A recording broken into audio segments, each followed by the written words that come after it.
सरकार एक सहयोगी के रूप में ओटीटी प्लेटफॉर्म्स के मदद कर सकती है, साथ खड़ी है, क्योंकि हमारा लक्ष्य उद्योग को दबाना नहीं, बढ़ाना है, लेकिन सही दिशा में भी ले जाना है।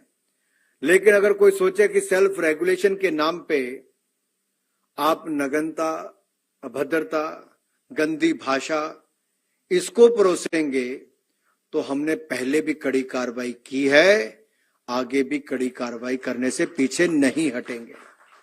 नियम बनाए हैं, अगर वो 2 चरणों तक, स्टेप 1, स्टेप 2 तक रिजॉल्व नहीं करते, तो इंटर डिपार्टमेंटल कमेटी पे आके उस पर भी निर्णय हो जाता है। वैसे तो 90-95% ऐसे हैं जहां पर उनको ही जब नोटिस हमारे नोटिस में आता है, उनके ध्यान में लाया जाता है, तो अपने आप ही वो हटाते हैं। लेकिन जहां जरूरत पड़ी, आपने देखा होगा पिछले 1.5-2 सालों में बहुत कार्रवाई भी हुई, जहां जरूरत पड़ी हमने वहां पे कार्रवाई भी की। हम कहीं संकोच नहीं करते कार्रवाई करने में, आगे भी नहीं करेंगे। लेकिन मेरा फिर मानना है, अगर प्रिंट मीडिया के लिए प्रेस काउंसिल ऑफ इंडिया है, वो भी ऑटोनोमस है, एक सेल्फ रेगुलेटरी बॉडी टाइप है। अगर इलेक्ट्रॉनिक मीडिया के लिए देखो तो उन्होंने भी अपनी वैसी फेडरेशन बनाई, वो भी वैसी रेगुलेशन मोड पे है। इसलिए यहाँ पे क्रिएटिविटी के लिए हमने सेंसर बोर्ड या central board of film certification जैसे सीबीएफसी है, उसकी बजाय सेल्फ रेगुलेशन पे इसलिए गए कि अब जिम्मेदारी इनको भी अपनी लेनी चाहिए। लेकिन जैसे मैंने कहा कि स्वतंत्रता की आड़ में अश्लीलता, नग्नता या ये जो अपमान, इसका कतई भी हम बर्दाश्त नहीं कर सकते। कलात्मक स्वतंत्रता का मतलब ये नहीं कि आप समाज से जड़ों को ही खोदने की शुरुआत कर दो। आपकी स्टोरी लाइन ऐसी हो जो वास्तविकता से बहुत परे हो और वो गलत नैरेटिव वहां पर खड़ा करता हो, और धार्मिक भावनाओं को ठेस पहुंचाना, यहां पर कई बार उसके कारण बहुत सारी परेशानियां खड़ी होती हैं। संविधान ने हमें अभिव्यक्ति की स्वतंत्रता तो दी है, पर उसी संविधान ने हमें देश की एकता, अखंडता और हमारी संस्कृति और हमारी परंपराओं को बचाने का अधिकार भी दिया है। So then we have to have a right balance between both, and they can do it honestly. They can do it with lot of responsibility as well. और ये मैं इसलिए कह रहा हूं कि संदेश जब दिया उसके बाद काफी उन पे फर्क पड़ा भी है, और आगे भी अभी जब जरूरत है, जैसे पार्लियामेंट सेशन पूरा होगा, हमारी अगली मीटिंग भी उनके साथ ड्यू है, उसमें भी हम जो बाकी विषय अलग अलग जगह पे सुनने को मिले, कुछ इस पुस्तक के माध्यम से आए हैं, वो सब हम उनके सामने रखना चाहते हैं। एक बात मैं बहुत स्पष्ट कर दूं,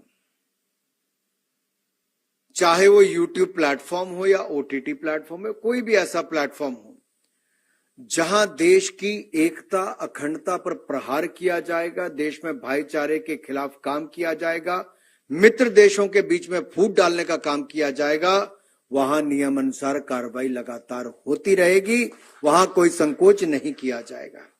लेकिन आपकी क्रिएटिविटी अगर है तो उसमें भी हम कहीं यानी कि उसके भी हम कहीं आपको रोकने का प्रयास नहीं कर रहे, लेकिन उसके पीछे खेल कोई दूसरा खेले, वो भी कभी मंजूर नहीं होगा। जीरो टॉलरेंस उस पर हमारी रहेगी, इस बात का मैं आपको विश्वास भी दिलाता हूं। ओटीटी की चर्चा के दौरान कई और महत्वपूर्ण बिंदु भी हमारे सामने आते हैं, जिसे हम सबको बहुत ही गंभीरता से विचार करना चाहिए। एक तो बाल सुरक्षा का है, दूसरा हमारी डेटा प्राइवेसी का है, इसके साथ साथ जो फेक न्यूज और दुष्प्रचार है इसको लेकर है, चौथा क्षेत्रीय भाषाओं को बढ़ावा। जहां तक बाल सुरक्षा की बात है, वहां पर डिजिटल दुनिया में बच्चों की सुरक्षा सर्वोपरि है, और हमें सुनिश्चित करना होगा कि ओटीटी प्लेटफॉर्म पर जो पेरेंटल लॉक है उसका भी हम लोग, पेरेंट्स की जो जिम्मेदारी है, समाज की जो जिम्मेदारी वो करे।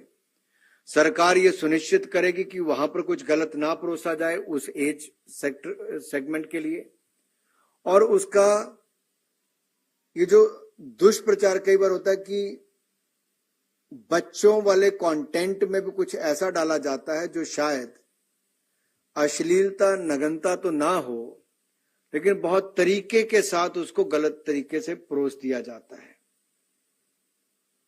उस पर भी हमारी पैनी निगाहें रहने ही वाली हैं, अब भी है और आगे भी रहेंगी, इस बात का मैं आपको विश्वास दिलाता हूं। दूसरा, जो नकली खबरों की बात मैंने यहां पे कही, एक बड़ी चुनौती बन गई। पैंडेमिक से बड़ा इन्फोडेमिक था।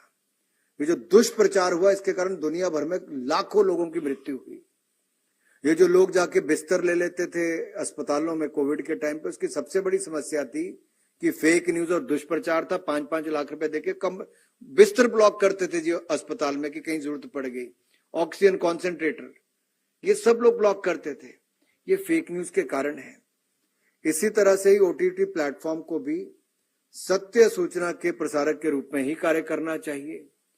कुछ ऐसा जिसका सत्यता से कुछ लेना देना नहीं, हमारी इतिहास से लेना देना, उसके अलावा अगर आप कुछ गलत परोसते हो तो कहीं ना कहीं वो भी इतिहास के साथ खिलवाड़ करने का भी काम होता है और नकली खबरों दुष्प्रचार को भी बढ़ावा देता है। बहुत सारी बार देखा गया, फिल्म भी रिलीज होती तो उससे पहले आंदोलन सड़कों पे हो जाता है।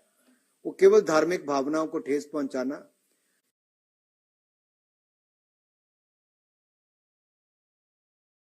या इतिहास के साथ कहीं छेड़खानी करना।